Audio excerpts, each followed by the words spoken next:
President Erdoğan, Syria's territorial integrity is important. President Recep Tayyip Erdoğan spoke at the 12th summit of the Organization of Turkic States. President Erdoğan said, despite facing many challenges, the progress made by the Syrian government over the past 9 months gives us hope for the future. President Recep Tayyip Erdoğan spoke at the 12th summit of the Organization of Turkic States in Azerbaijan. Highlights from President Erdoğan's speech. Mr. Secretary General, my dear brothers and sisters, I greet you with my warmest feelings, respect, and affection. I am delighted to be in the beautiful city of Gebele, which bears the traces of our deep-rooted history, on the occasion of the 12th summit of the Turkic Council. I would like to thank my dear brother, Mr. Caparov, President of Kyrgyzstan, who is handing over the chairmanship, for his contributions.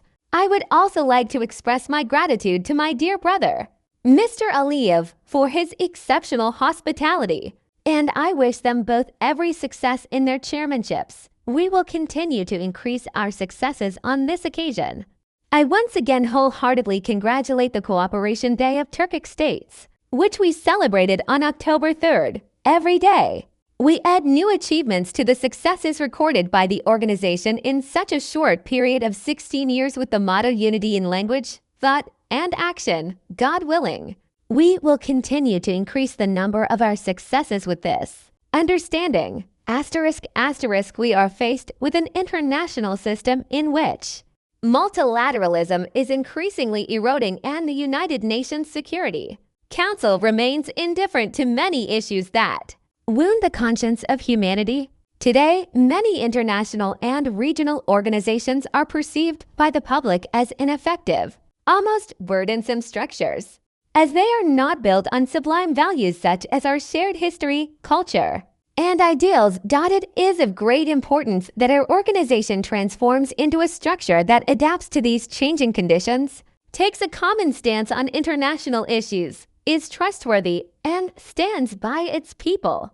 As Turkey, we find it extremely appropriate and meaningful that the theme of our summit in such a period is regional peace and security. In an environment where we face various security challenges, it is important to strengthen cooperation among ourselves while also increasing our dialogue with third parties.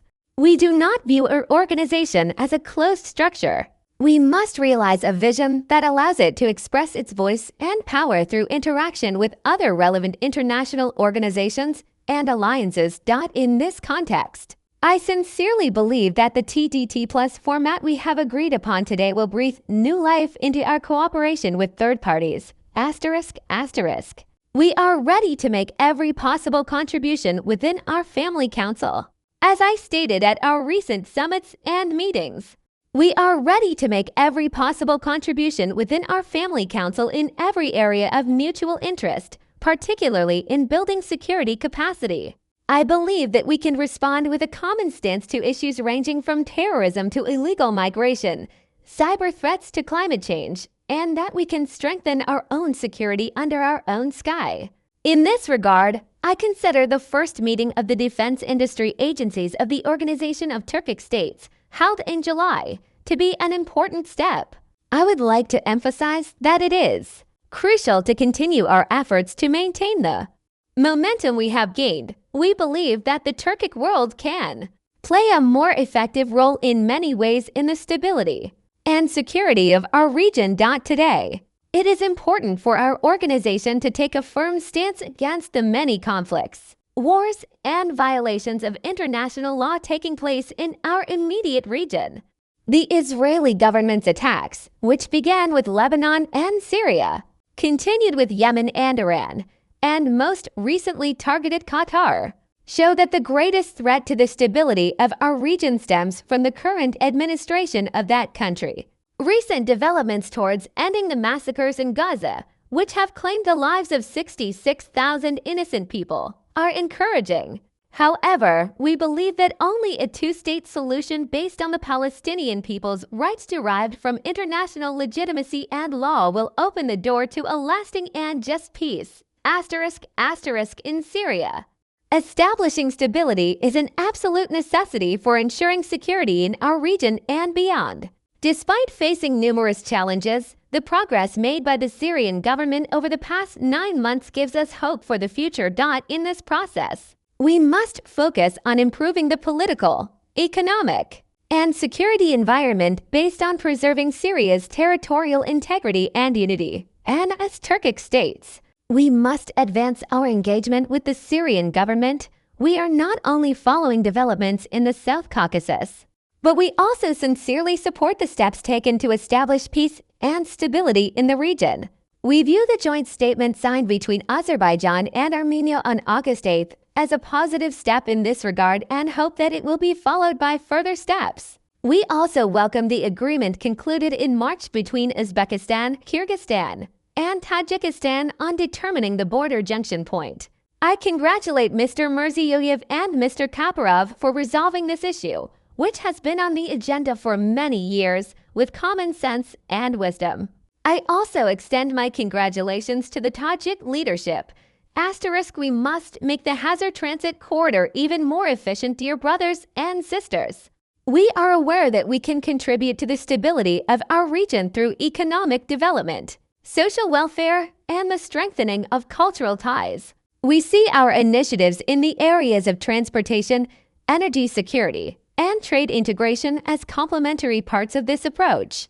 It is in all our interests to focus on projects and investments that will activate and strengthen the energy and communication links between us. We must make the Caspian Transit Common Corridor even more efficient. We are publishing a work about Aytmatov and the Okuz noms in a common alphabet as Turkic states. We must establish strong partnerships and make high value-added joint investments in this field so that we can reach our rightful place in science and technology in the shortest possible time. We need to accelerate the development of a large Turkish language model in order to keep up with global developments in artificial intelligence and preserve our cultural richness. We have shown that we are moving towards the future with confident steps in the spirit of brotherhood. My dear brothers and sisters, today, once again, we have demonstrated that we are walking confidently towards the future with solidarity, mutual respect, and a spirit of brotherhood among the Turkic states. We are the ones who will strengthen the great Turkic world and leave it as a legacy to our children. The Gebele Declaration we are about to sign and the decisions we are about to take will be of great importance to the Turkic world. First and foremost, as Turkey. We are taking the first step towards a common alphabet by publishing a work about Cengiz Aytmatov and the Okuznameler in the common alphabet today. We are presenting one copy of this to each of the leaders. Similarly, we plan to hold the Turkish World Publishing Congress in Ankara next January.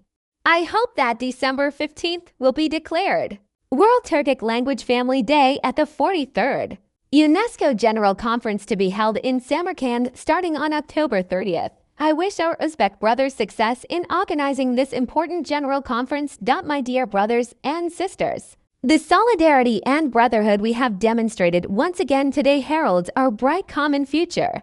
In particular, the presence of Hungary from the western wing of the Turkic world as an observer among us, and witnessing firsthand the value that my dear friend Orban attaches to our organization gives us special joy.